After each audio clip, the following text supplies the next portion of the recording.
yeah, 2013, I switched from BlackBerry to Android, and then I switched from Android to iPhone in, I don't know when the iPhone 10 came out, 3 or 4 years ago. Yeah, not that long ago. 2017, Something like maybe. that. Yeah.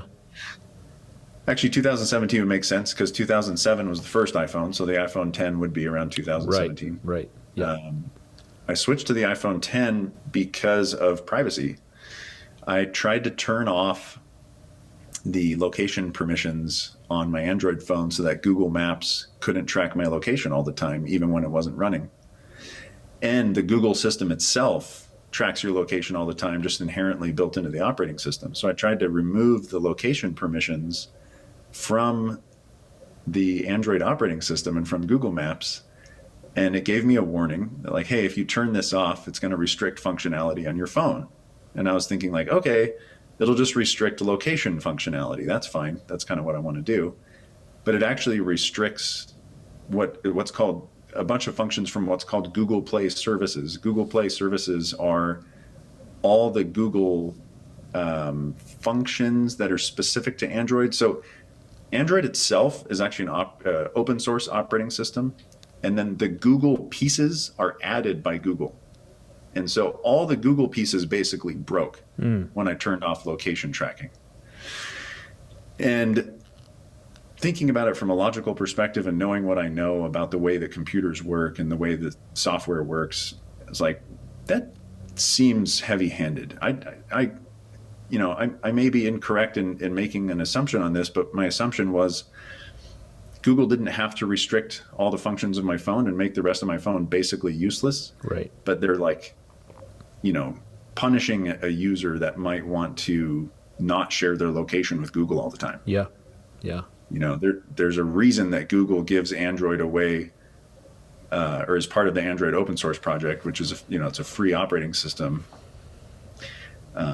because they're an ad company, and ads, like, one of the most valuable things in digital ads is location tracking. Because if Target runs an ad, Target wants to know if you went to Target after you saw the ad. Right. And your Android phone will give that feedback to them. So I was like, screw that. I'm going to iPhone. I'm not interested in a phone that won't let me not be tracked at all. Yeah. But if you're running the Google Maps app on your iPhone, it's doing a similar thing, right? Because I stumbled on a setting, location history, and it had 15 years or 10 years or whatever it is of every single place I had ever been, and I started looking through this, and I'm like, holy shit. Yeah. And to like fine detail, it's it was pretty amazing, and at the same time kind of like I was like, fuck, I deleted it all.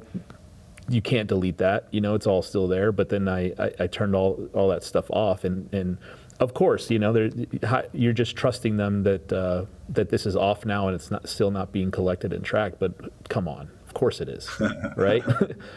to a certain extent, there's, there are things that are still tracked, no matter what setting you change.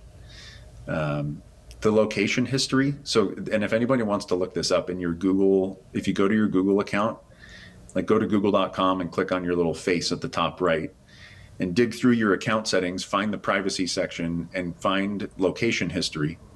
And location history will show you what Nick's talking about. Everywhere you've ever been while holding an Android phone or while using Google Maps with an iPhone.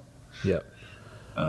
And I thought it was fun for a long time because I lived in Asia and I traveled all over the place, and I could see all these cool, dots in like Thailand and Vietnam and Malaysia and, all these rad places that I've been. So it's kind of cool, but Google is enjoying it just as much as I was. So.